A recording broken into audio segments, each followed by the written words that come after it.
चलिए आपको सीधे हरिद्वार लिए चलते हैं, जहां सीएम धाम में संबोधित कर रहे हैं। कितने बजे से आ गए थे? 10 बजे से।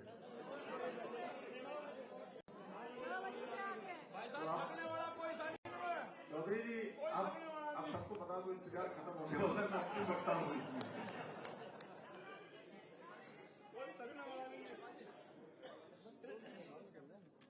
ओबीसी मोर्चा के इस प्रबुद्ध जन महासम्मेलन में अभी आप सब लोगों ने जिनको सुना, ओबीसी मोर्चा के राष्ट्रीय अध्यक्ष एवं राज्यसभा के सांसद और जो पूरे देश के अंदर समाज के अंतिम व्यक्ति तक पहुंचने का काम करते हैं, लगातार प्रवास करते हैं। हम सबका सौभाग्य है आज वो देवभूमि उत्तराखंड में पधारे हैं। मैं आप सबकी तरफ से आदरणीय के.एल. लक्ष्मण जी का देवभूमि उत्तराखंड आने पर हार्दिक स्वागत करता हूँ, अभिनंदन करता हूँ। तालियां बजाता हूं।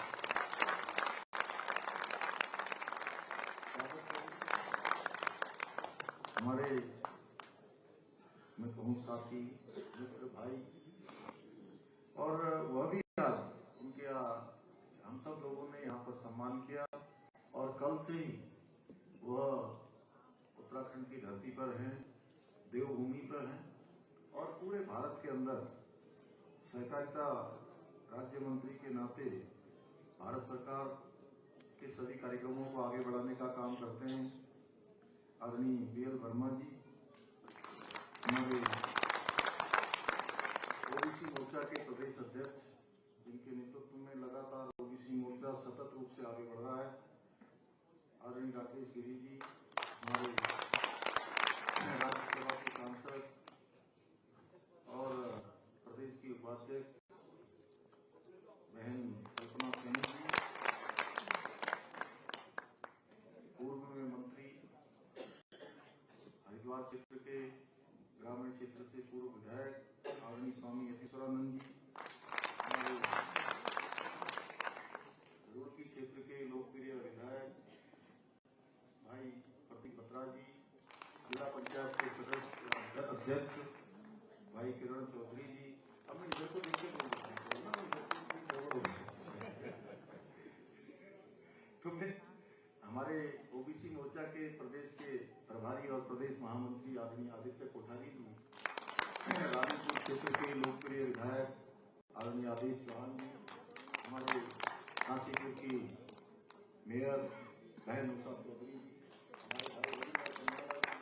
चौधरी जी, उधर भाई संजय गुप्ता जी, हमारे शोभाराम प्रजापति जी जिला अध्यक्ष, हमारे संदीप गोयल जी जिला अध्यक्ष हरिद्वार, हमारे मुनि जी, सुदेव मुनि जी, हमारे विनय रोहिला जी, जो कि विभिन्न कार्यक्रमों में उत्तराखंड और दिल्ली और जितने भी चुनाव जहां होते हैं सब जगह समन्वय का भी काम करते हैं।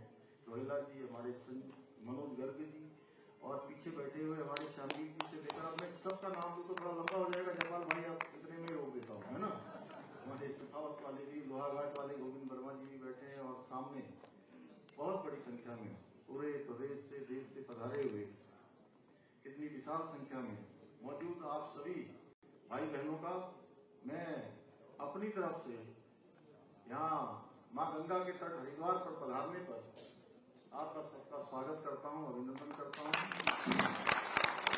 और इस महासम्मेलन में अंतिम वक्ता के रूप में होना, आप सबके बीच में आना, ये मेरे लिए बड़ा सौभाग्य है, बड़ा परम सौभाग्य की बात है।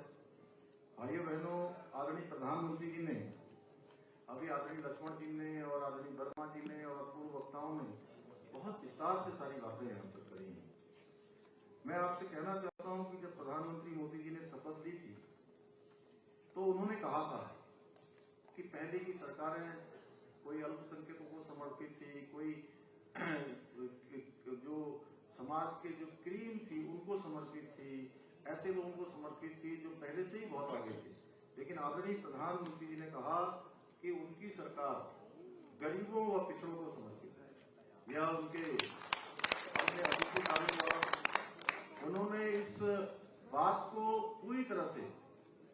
कार्यों से चरितार्थ किया है। आजादी के बाद पहली बार किसी ने अगर सच्चे मन से,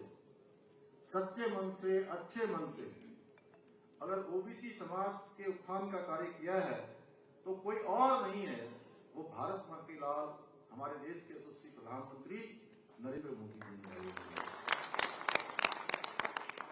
आज चाहे केंद्रीय मंत्रिमंडल में, जैसे हमारे पूर्व वक्ताओं ने कहा कि 27% ओबीसी समाज के लोग उसमें प्रतिनिधित्व कर रहे हैं।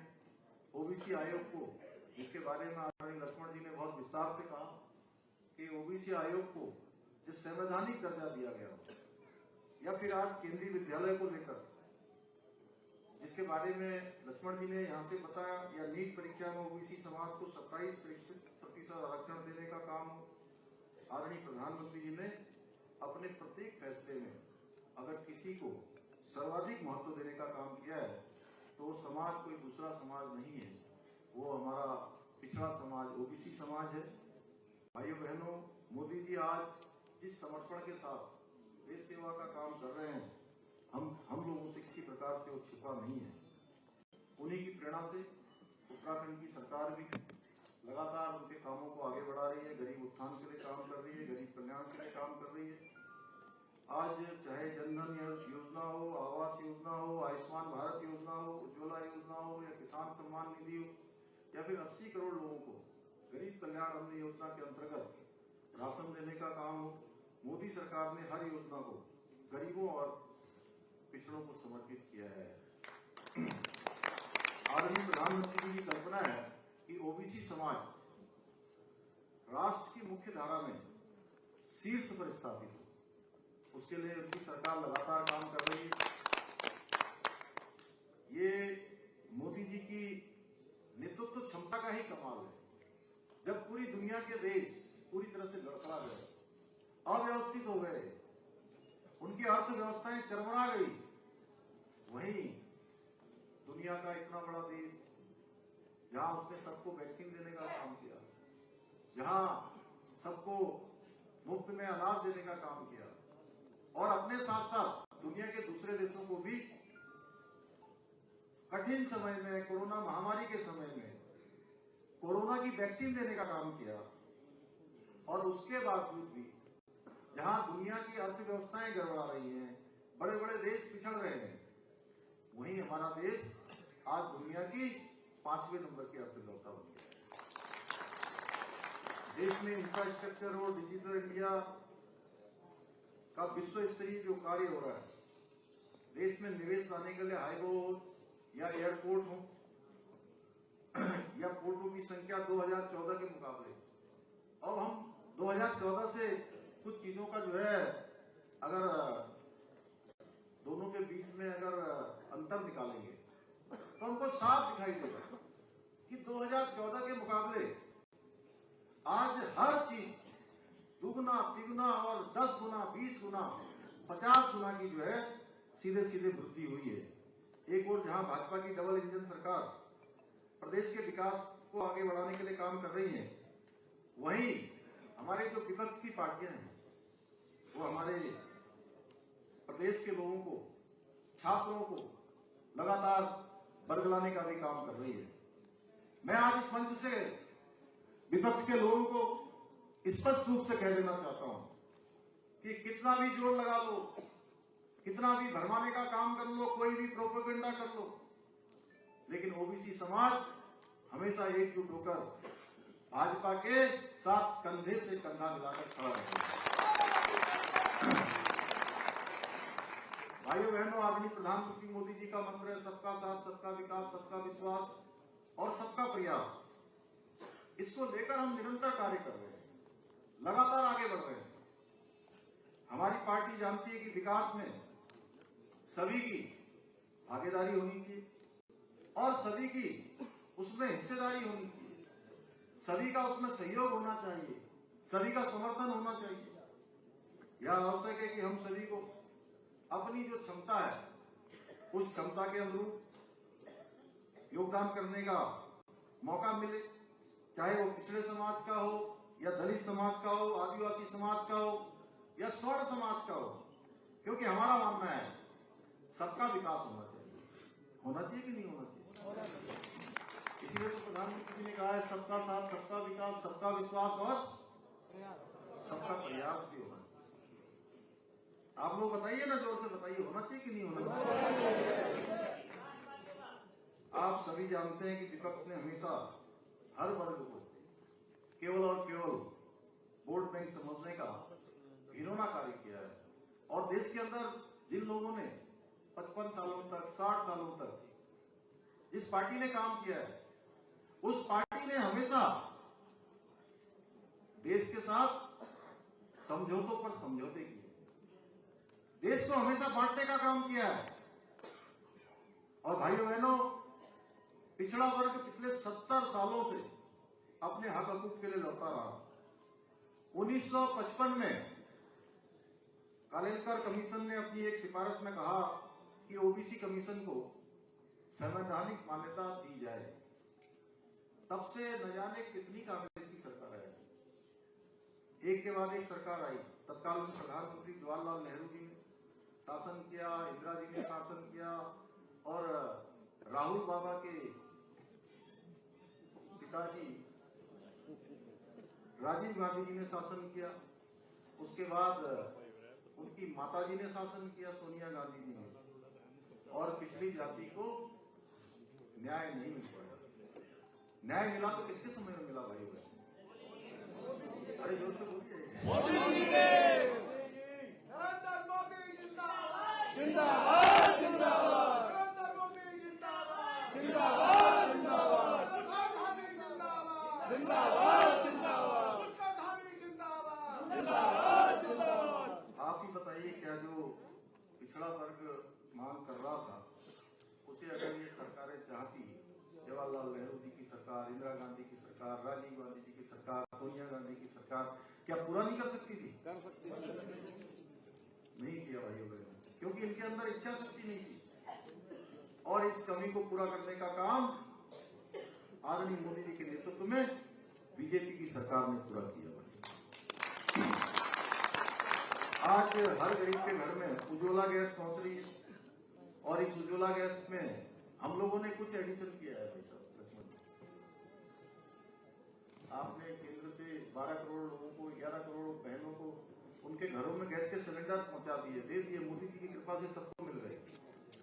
और हमने उत्तराखंड में एक संकल्प लिया था कि हमारी जब नई सरकार गठित होगी, नई सरकार बनेगी, तो हम 1 साल के अंदर जो हमारे उत्तराखंड के अंदर 1,76,000 अंत्योदय के कार्ड धारक हैं, उनको 3 सिलेंडर मुफ्त में भर के देंगे। भाइयों बहनों, ये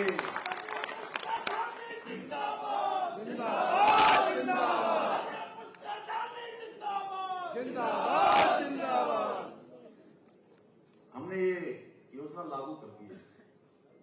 मैं चाहता हूं कि आप सबसे मैं अनुरोध करता हूं कि हमारे बहुत सारे गरीब, बहुत सारे पिछड़े वर्ग के लोग, दलित समाज के लोग और सर्व समाज के लोग जो अंत्योदय के कार्ड धारक हैं, उनके घरों में ये 3 सिलेंडर पहुंचने का काम प्रारंभ हो गया। भाई, ये केवल हमारा घोषणा पत्र नहीं था, हमने इस बार घोषणा पत्र को संकल्प पत्र का नाम दिया था, और संकल्प के रूप में हम इसको पूरा कर रहे हैं। आज कुछ लोग भारत जोड़ो यात्रा निकाल रहे हैं। अभी मुझे कुछ पत्रकार बंधु पूछ रहे थे कि आज वो बाबा वहां है, क्या नाम, कश्मीर में, और वहां यात्रा का समापन हो रहा है, जिस यात्रा का समापन हो रहा है, आप क्या कहेंगे? मैंने कहा, जो कश्मीर इनके पूर्वजों की उस समय के दिए गए निर्णयों के कारण से भारत का अंग नहीं बन पा रहा था, जहां पर 2 विधान, 2 निशान और 2 प्रधान चलते थे, और आतंकवाद चरम पर था। आतंकवादी, अलगाववादी, जिहादी, विघटनकारी ताकतें। अगर मोदी जी धारा 370 समाप्त नहीं करते तो क्या ये आज वहां पर यात्रा कर रहे होते शांति से? जिंदाबाद जिंदाबाद जिंदाबाद। भारत जोड़ो यात्रा नहीं, बल्कि इनको भारत समझो यात्रा निकालनी चाहिए, पहले भारत को समझना चाहिए। कांग्रेस और अन्य विपक्षी दलों ने 60 साल में हमेशा गरीबी हटाओ के नारे लगाए, लेकिन गरीबी कभी नहीं हटी। गरीबों के उत्थान के लिए कोई कार्य नहीं किया, बल्कि गरीबी हटते चले गए। 2014 के बाद जब से आदरणीय मोदी जी प्रधानमंत्री बने, भाइयों बहनों, गरीबों के उत्थान का कालखंड प्रारंभ हुआ। आप सब जानते हैं, सब कार्यकर्ता हैं, सब लोग हमारे बुद्धिजीवी वर्ग से आते हैं। कहने की आवश्यकता नहीं है। पहले योजनाएं बनाई जाती थी कुछ लोगों के लिए, देश के कानून बनते थे कुछ लोगों के लिए, संवैधानिक पदों पर जो नियुक्तियां होती थी उस पर कोई आम आदमी, सामान्य आदमी सोच भी नहीं सकता था कि उसकी नियुक्ति होगी या उसको उस पर मनोनीत किया जाएगा या उस संवैधानिक पद का दायित्व मिलेगा। समय बदल गया भाइयों बहनों। आपने देखा होगा, रामनाथ कोविंद जी हमारे सामान्य स्थितियों में रहते हुए देश के राष्ट्रपति बन गए थे, और अब की बार बहुत ही सामान्य परिवार में, आदिवासी परिवार में पैदा हुई आज द्रौपदी मुर्मू जी देश की राष्ट्रपति बन गई। और दूर जाने की आवश्यकता नहीं है, इसी मंच पर लक्ष्मण जी बैठे हैं। आप भी हमारे राज्यसभा के सदस्य बन गए, राज्यसभा के सदस्य सुशोभित कर रहे हैं। वर्मा जी हमारे मंत्री के रूप में काम कर रहे हैं, भारत सरकार के मंत्री। यह है मोदी जी का कालखंड। और मेरे जैसे सामान्य युवक को भी आप सबके बीच में से उठाकर उत्तरधामी जिंदाबाद, उत्तरधामी जिंदाबाद, जिंदाबाद जिंदाबाद। भाइयों बहनों, भाजपा ने जहां अंत्योदय का नारा दिया था, जिसे आदरणीय प्रधानमंत्री जी ने और उनकी सरकार ने अंत्योदय के भाव से, जो समाज के अंतिम छोर में खड़ा है, उसके लिए काम करने के भाव से आज लगातार गरीब कल्याण के लिए काम किया जा रहा है। मैं आप सबसे एक अपील करना चाहूंगा कि ओबीसी समाज के सभी प्रतिनिधि केंद्र व प्रदेश सरकार के अच्छे कार्यों को लेकर जनता के बीच में जाएं और लोगों को यह बताने का काम करें कि 2014 के बाद देश में किस प्रकार से हर वर्ग का विकास करने का काम आदरणीय प्रधानमंत्री मोदी जी के नेतृत्व में हुआ है। और आप सब लोगों को भली भांति पता है, अगर हम एक कागज उठाएंगे, पेन रखेंगे, तो आप ही में से मैं जानता हूं कि सभी लोग 50-50 स्कीमें आराम से लिख सकते हैं। आप जब याद करेंगे तो आपको सब में स्मरण आ जाएगा। उज्ज्वला योजना शुरू कर दीजिए, स्वच्छ भारत शुरू कर दीजिए, आयुष्मान भारत शुरू कर दीजिए, गरीब कल्याण की योजनाएं, बेटी बचाओ बेटी पढ़ाओ, मुद्रा जन धन योजना, स्टार्टअप, दुनिया भर की जो स्कीमें हैं हमारी स्किल डेवलपमेंट के क्षेत्र में चलने वाली हैं, जल जीवन मिशन, प्रधानमंत्री आवास योजना, इतनी योजनाएं आप अगर शुरू करेंगे तो आप, मुझे लगता है कि 50 भी कम कर देंगे। लेकिन आवश्यकता है इस बात की। और उत्तराखंड की सरकार ने भी, भाई बहनों, जो हमने संकल्प पत्र लिया था, एक के बाद एक हमने फैसले लिए, और वो फैसले जो हम ले रहे हैं, मुझे खुशी है कि आप सबके बीच में से हम लोगों को ये दायित्व मिला है, सरकार चलाने का अवसर मिला है, सेवा करने का अवसर मिला है। हम सबसे पहले समान नागरिक संहिता के लिए जो हमने कमेटी बनाने का काम किया, जिस पर हमारी सरकार काम कर रही है, कमेटी काम कर रही है, अब हिंदुस्तान के दूसरे राज्य भी उस दिशा में आगे बढ़ रहे हैं। इसके साथ साथ धर्मांतरण, आप सब लोग ऐसे उसमें से आते हैं, सभी ने देखा होगा इसी जनपद में धर्मांतरण की बहुत समस्या है। इस पूज्य भूमि में, इस देवभूमि में जगह जगह पर ये पाप हो रहा था, और पाप नहीं, ये महापाप हो रहा था। जिनको पता ही नहीं है कि कौन से धर्म में जा रहे हैं, क्या उनके साथ घटित हो जा रहा है, उनको डरा कर, धमका कर, लालच देकर, मनगढ़ंत बातें करके, भरमाकर लगातार धर्मांतरित हो रहे थे। भाई बहनों, हमने तय किया कि हम इसके लिए कठोर कानून लाएंगे, और हम कठोर कानून लेकर आए धर्मांतरण को लेकर। अब अगर कोई धर्मांतरण करता हुआ कहीं पकड़ा जाएगा जबरदस्ती रूप से, तो उसके खिलाफ कठोर कार्रवाई होगी। उसको भी हिंदुस्तान के अन्य राज्य भी उस कानून को लागू कर रहे हैं। इसके अलावा अभी ताजा नकल का जो कानून है, आप देख रहे थे घपले घोटाले। लक्ष्मण जी भाई साहब, ये अखबारों में निकल रहा होगा, आप भी देख रहे होंगे कि उत्तराखंड में आज ये घोटाला आ गया, ये भर्ती का घोटाला आ गया, ये घोटाला आ गया, यहाँ पेपर लीक हो गया। ये पेपर लीक आज के नहीं हो रहे थे। कई लोगों को कई बार गलतफहमी हो गई, कई बार लोगों को लोग कह रहे थे धामी जी आप तो इतने बढ़िया आदमी हो, भाई आपके समय में गलत काम कैसे हो रहा है। मुझे पूछा कुछ लोगों ने, कुछ अखबार वालों ने पूछा, मैंने कहा घपले घोटाले ये आज के नहीं है, ये बरसों बरसों से चल रहे थे। हमने तो इन जो घपले घोटाले हैं इनको बंद करने की शपथ ले रखी है। इसमें जो भी इसमें लिप्त है, जो भी इसमें लिप्त था, हमने कहा जब कार्रवाई प्रारंभ हो गई है तो हमें रुकनी नहीं चाहिए, क्योंकि ये हमारे बच्चों के भविष्य के साथ जुड़ा हुआ प्रश्न था, हमारे बच्चों के भविष्य का सवाल था। तो भाइयों बहनों, उसमें 60 से ज्यादा लोग अभी तक जेल चले गए। 60 लोगों की गिरफ्तारियां हो गई हैं। और गिरफ्तारी ही नहीं, उसके बाद जो हम कानून लेकर आए हैं, उस कानून में अब कोई नकल के इस अपराध में पकड़ा जाएगा तो उसको उम्र कैद की तक की सजा का हमने इसमें प्रावधान किया है। इतना ही नहीं, कोई परोक्ष रूप से, प्रत्यक्ष रूप से पकड़ा जाएगा, उसके खिलाफ भी उतनी ही कड़ी कार्रवाई होगी। इसके अलावा जो परीक्षा में भाग लेने वाले हैं, अगर एक बार पकड़े जाएंगे तो 3 साल तक किसी परीक्षा में शामिल नहीं हो पाएंगे, और अगर दोबारा पकड़े जाएंगे तो 10 साल तक का कोई भी परीक्षा में भाग नहीं ले पाएंगे। और जो अपराधी होंगे उनको सारी संपत्ति उनकी जब्त कर ली जाएगी। इस तरह से हमने इसको हमारे बच्चों के भविष्य के लिए बनाने का काम किया है। कुछ लोग, ऐसे लोग जो केंद्र में जब कार्रवाई हो रही थी तो कह रहे थे कि सीबीआई केंद्र सरकार के इशारे पर चलने वाली संस्था है, और टके टके पर, गली गली पर प्रदर्शन कर रहे थे। देहरादून में भी प्रदर्शन हो रहा था, दिल्ली में भी प्रदर्शन हो रहा था, देश के हर राज्य की राजधानी में प्रदर्शन हो रहा था, सीबीआई के दफ्तरों में प्रदर्शन हो रहा था।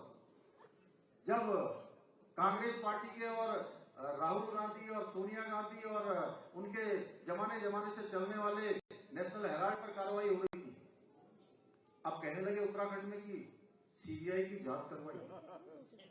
अरे भाई, उसी सीबीआई को तुम गली गली पर जो है अभी तक कोस रहे थे। अब बताइए कितना हास्यप्रद है, बताइए, है कि नहीं है? मैंने कहा भाई, अभी तक तो आप सीबीआई को कोस रहे थे, अब आप सीबीआई की बात कर रहे हो। मुझे कोई दिक्कत नहीं है, मैं तो सीबीआई से भी जांच करवा लेता, लेकिन मैंने कहा कि एक तो ये लोग पहले चले गए न्यायालय में, हाईकोर्ट चले गए। हाईकोर्ट ने कहा कि जब 60 लोगों की गिरफ्तारी हो गई है तो सीबीआई जांच की आवश्यकता नहीं है, हाईकोर्ट का फैसला आ गया। उसके बाद भी मैंने कहा आप अब भी कह रहे हो मैं अब भी जांच करवा दूंगा, लेकिन मैं जांच इसलिए नहीं करवाऊंगा कि जो आप चाहते हो आपकी मंशा में पूरी नहीं होने दूंगा। आपकी मंशा है कि अगर सीबीआई की जांच शुरू हो जाए, और सीबीआई की जांच जब शुरू हो जाती है तो फिर कोई परीक्षा नहीं होती है। 5 साल तक, 7 साल तक कोई परीक्षा नहीं होती है। इनकी मंशा जांच करवाने की नहीं थी, इनकी मंशा थी हमारे जो बच्चे हैं, हमारे जो बेटे बेटियां हैं, हमारे जो भाई बहन हैं, जो प्रतियोगिताओं में भाग लेना चाहते हैं, जिनको भाग लेना है, उनका समय निकल जाए। 5 साल 7 साल कर जांच ही होती रहेगी, कोई परीक्षा आयोजित नहीं होगी, तो जानते हो आप क्या होगा? उनकी तो समय सीमा निकल जाएगी। जिसकी आयु सीमा अंतिम अगर 35 साल है, उसको 1 साल बाद परीक्षा देनी है। आज 34 साल अगर उम्र हो गई और 5 साल तक कोई परीक्षा ही नहीं हुई, वह तो परीक्षा में भाग ही नहीं ले सकता। इसमें इनकी मंशा थी कि ये सारे छात्र सड़कों पर आ जाएं और सरकार के खिलाफ जो है हमारे साथ नारेबाजी करें, क्योंकि हमारे साथ और तो कोई आने वाला है नहीं, हमारी जमीन तो पहले ही गायब हो गई है। इसलिए ये छात्रों के, छात्राओं के, बच्चों के कंधों पर बंदूक रखकर बंदूक चलाना चाहते हैं। लेकिन मैं बधाई देना चाहता हूं उत्तराखंड की इस युवा शक्ति को, उत्तराखंड के अपने भाई बहनों को जो आज परीक्षाओं की तैयारियों में लगे हैं। पटवारी लेखपाल की भर्ती परीक्षा आयोजित हुई, उसमें 1,03,000 हमारे बच्चों ने भाग लिया और बड़ी संख्या है। पीसीएस की परीक्षा चल रही है। उसमें भी बड़ी संख्या में लोग, बड़ी संख्या में प्रतिभागी भाग ले रहे हैं। हमने दोनों ही परीक्षाओं में बस का जो किराया था उत्तराखंड परिवहन निगम का, वह भी निःशुल्क कर दिया। परीक्षा फॉर्म पिछली परीक्षा के हमने निःशुल्क कर दिए थे, क्योंकि परीक्षा बार बार लीक हो रही थी। भाइयों बहनों, मैं आप सबके माध्यम से यह भी कहना चाहता हूँ कि यह बात भी जो सरकार निर्णय ले रही है, ये बात भी आप सबके माध्यम से जन जन तक पहुंचनी चाहिए, एक एक युवा नौजवान तक पहुंचनी चाहिए, एक एक भाई बहन तक पहुंचनी चाहिए जो आज परीक्षाओं की तैयारियों में लगे हैं। उनके मन में अब कोई संदेह नहीं होना चाहिए कि किसी प्रकार की कोई गड़बड़ी होगी, क्योंकि हम अब सख्त नकल का कानून अगर लेकर आए हैं तो किसी और कारण से नहीं लेकर आए हैं, हम इन बच्चों के भविष्य के निर्धारण के लिए लेकर आए हैं। आप जो योग्यता वाले, क्षमता वाले, प्रतिभा वाले जो भी हमारे भाई बहन होंगे, वो सबके सब उनको मौका मिलेगा, उनको प्रतियोगिता परीक्षाओं में भाग लेकर सिलेक्शन का अवसर मिलेगा। मैं सभी को शुभकामनाएं देता हूं। अंत में भाइयों बहनों, हम उत्तराखंड को श्रेष्ठ राज्य बनाने के लिए अपने विकल्प रहित संकल्प के साथ आगे बढ़ रहे हैं और लगातार हम प्रयास कर रहे हैं, अनेकों क्षेत्रों में प्रयास कर रहे हैं। क्योंकि आज बहुत देर से आप लोग बैठे हैं, उसमें विस्तार से नहीं जाना चाहता, लेकिन इस संकल्प को पूरा करने के लिए एक और अभी हम लोगों ने जो मानस खंड की झांकी थी, जो माननीय प्रधानमंत्री मोदी जी ने राजपथ का जो नामकरण नया किया, कर्तव्य पथ, उस कर्तव्य पथ की ऐतिहासिक झांकी में पहली बार उत्तराखंड की स्थापना के 23 सालों के इतिहास में मानस खंड की झांकी को पहला स्थान प्राप्त हुआ। भाई आप सबको मैं बधाई देता हूं। और हमारा प्रयास है कि हर जो भारत सरकार के चलने वाले कार्यक्रम है, राज्य सरकार की जो गति है, वो हर किसी विषय पर नंबर 1 पर आनी चाहिए। और उसके लिए हम लोग प्रयास कर रहे हैं और इस संकल्प को पूरा करने के लिए हमें आप सबकी साथ की जरूरत है। आप सबका आशीर्वाद भी चाहिए, आप सबका सहयोग चाहिए, आप सबका मार्गदर्शन चाहिए। मुझे आशा ही नहीं, पूरा विश्वास है कि आप सभी उत्तराखंड को श्रेष्ठ बनाने के लिए हमें अपना हर संभव जो आपका सहयोग है वो प्रदान करेंगे।